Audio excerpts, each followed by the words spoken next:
사도행전 15장 22절로 29절 말씀 함께 공독합니다. 이에 사도와 장로와 온 교회가 그 중에서 사람들을 택하여 바울과 바나바와 함께 안디옥으로 보내기를 결정하니 곧 형제 중에 인도자인 바사바라 하는 유다와 실라더라. 그 편에 편지를 붙여 이르되 사도와 장로된 형제들은 안디옥과 수리아와 길리기아에 있는 이방인 형제들에게 문안하노라. 들은즉 우리 가운데에서 어떤 사람들이 우리의 지시도 없이 나가서 말로 너희를 괴롭게 하고 마음을 혼란하게 한다 하기로 사람을 택하여 우리 주 예수 그리스도의 이름을 위하여 생명을 아끼지 아니하는 자인 우리가 사랑하는 바나바와 바울과 함께 너희에게 보내기를 만장일치로 결정하였노라. 그리하여 유다와 실라를 보내노니 그들도 이 일을 말로 전하리라. 성령과 우리는 이 요긴한 것들 외에는 아무 짐도 너희에게 지우지 아니하는 것이 옳은 줄 알았노니 우상의 제물과 피와 목매어 죽인 것과 음행을 멀리할지니라. 이에 스스로 삼가면 잘 되리라. 평안함을 원하노라 하였더라. 아멘.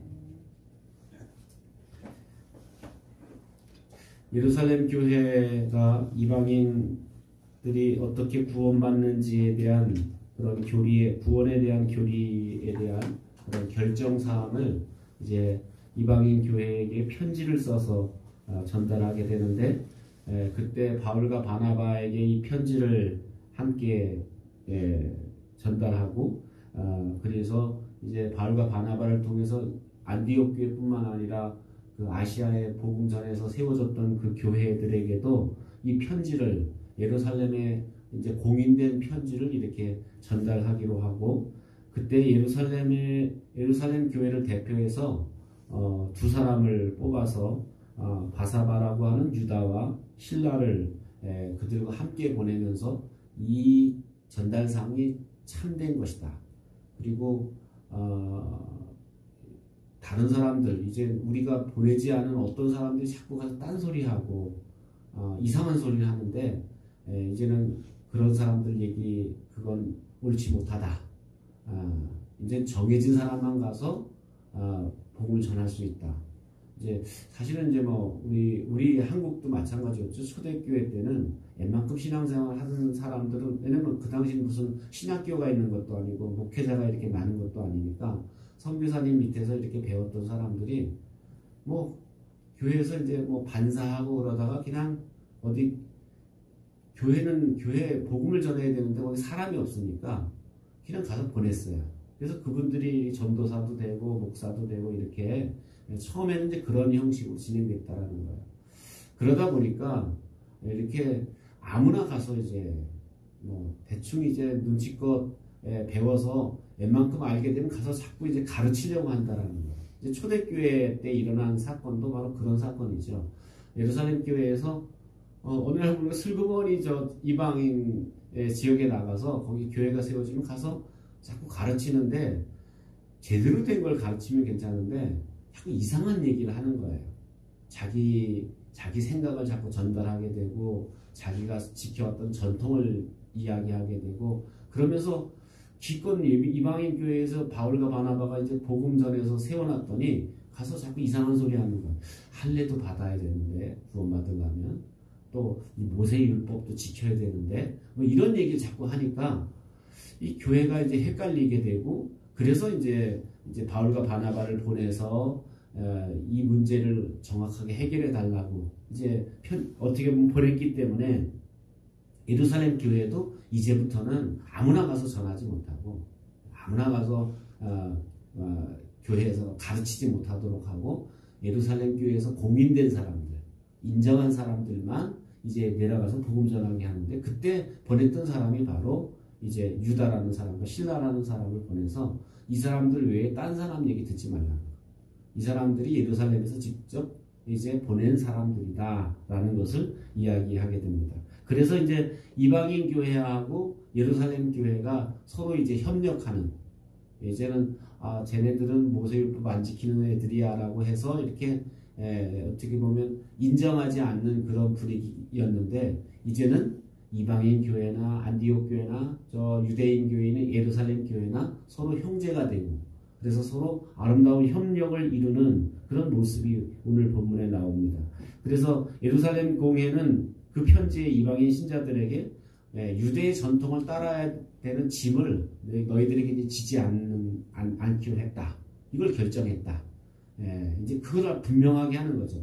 너희는 더 이상 이방인인데도 불구하고 자꾸 모세 율법 지키라고 하고 이런 소리 하니까 이제는 더 이상 이방인에게는 유대의 그런 전통을 지키지 않아도 된다라는 사실을 정확하게 밝히게 됩니다.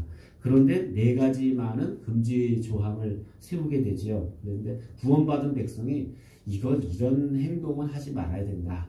그러니까 구원받은 사람답게 예수 믿는 사람답게 이제 너희들이 이렇게 행동해야 되는데 그 4가지 음식 규정이나 또 음행은 그 4가지인데 어떤 거냐면 특별히 이제 이런 거예요. 그 음식을 이렇게 만들어 먹는데 이상한 방식으로 이방인들이 음식을 만들어 먹는 거예요. 뭐 짐승을 잡는데 이렇게 목을 매달아서 이렇게 죽여서 이렇게 먹는다든지 또 고기를 먹는데 막 피채 막 먹는다든지 이거는 합당하지 않다. 이건 누가 봐도 이건 잔인한 방법이고 이거는 올바르게 음식을 먹는 방법이 아니다. 그러니까 이제는 그렇죠. 우리도 이제 예수 믿기 전에 이렇게 행했던 방법들이 있잖아요. 근데 그런 방법 중에서 이건 거룩하지 않은 방법이고 이건 뭔가 그 옛날에 이렇게 개를 잡는 것을 보면 막 굉장히 심하게 잔인하게 막 이렇게 하는 것들이 있잖아요. 근데 그렇게 음식을 먹는데 그렇게 잔인한 방법으로 그렇게 하지 마라. 그런 것들을 이제 규정하게 되고 또 한 가지는 이제 이방인 지역에서는 음행이 이렇게 자연스러운 거예요. 왜냐하면 주로 그 당시 로마의 신들을 섬겼는데 그 신전에서 그냥 그 음행이 이렇게 자행됐다라는 거예요. 뭐 남창 여창들이 주로 신전에서 이렇게 머물다 보니까 이게 공식화되다 보니까 뭐 음행이 그냥 누구나 할 수 있는 그런 평범한 일이 되버려요. 이제 예수 믿으면 이런 걸 하지 말아야 된다. 그러니까 어떻게 보면 최소한의 크리스찬으로서의 어떤 거룩성, 성결을 지키기 위해서 4가지만은 너희들이 하지 말아라. 이제 그게 이제 그 당시 이방인들 속에 아주 만행했던 일들입니다. 그런 것들은 너희들이 하지 않는 게 좋겠다. 하면서 4가지 금기사항을 전하게 됐다는 거. 이건 뭐냐면 크리스찬들이 변화되면 변화된 신분에 맞게 그렇죠. 우리가 어둠의 자녀였다가 빛의 자녀가 되면 그 어둠의 일을 벗어버려야 된다는 거. 빛의 자녀가 된데도 계속 어둠의 자녀들이 했던 일을 우리가 일삼는다면 그건 걸맞지 않다라는 거죠. 그래서 우리가 어둠의 자녀에서 이제 빛의 자녀가 됐다면 이제는 어둠의 일을 벗어버리는 것 그건 당연한 모습이다라는 거죠. 이제 교회와 장로들이 이 일에 대해서 아주 만장일치로 결의를 했다라고 오늘 성경은 이야기하면서 이 일이 성령이 함께 하시는 일이었다. 그래서 항상 이렇게 어떤 일에 대해서 이게 하나님의 방법인가 아닌가 제가 아는 그 예수전도단 우리 선교팀들이 이렇게 선교할 때 보면 뭐 선교팀이 한 10명 정도 되잖아요. 그러면 10명이 이렇게 움직이다가 우리가 어디로 가서 복음 전할까요? 이렇게 이제 물어요. 같이 물으면서 하나님이 저에게는 갈릴리에 가서 복음 전하라고 하신다. 또 어떤 사람 아니다. 어떤 우리에게 저 예루살렘 가서 복음 전하라고 한다 그러면 우리 좀 더 기도합시다. 의견이 통일될 때까지 이렇게 기다려요.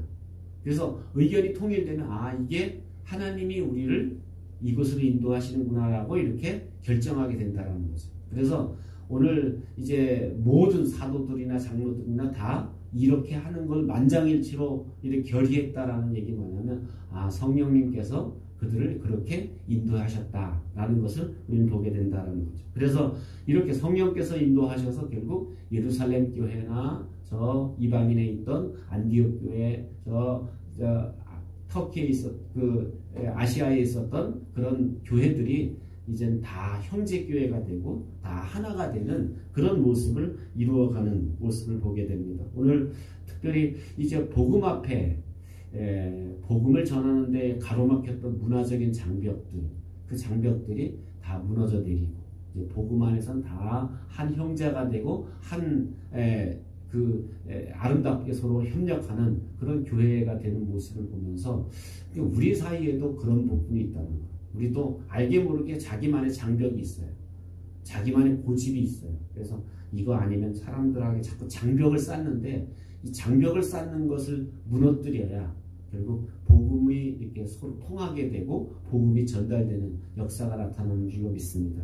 오늘 저와 여러분의 삶 가운데서도 내가 형제와 형제 사이에 또 사람과 사람 사이에 놓였던 그런 장벽들, 이게 구원에는 상관없는 그런 장벽들이라면 얼마든지 그런 것을 양보할 수 있고 얼마든지 그것을 내가 내려놓을 수 있는 그런 장벽들이 무너져 내릴 때 결국 복음이 왕성하게 증거될 수 있다라는 것을 기억하고 오늘 여러분의 삶 가운데 장벽을 무너뜨리는 여러분 되시기를 주님의 이름으로 축원합니다.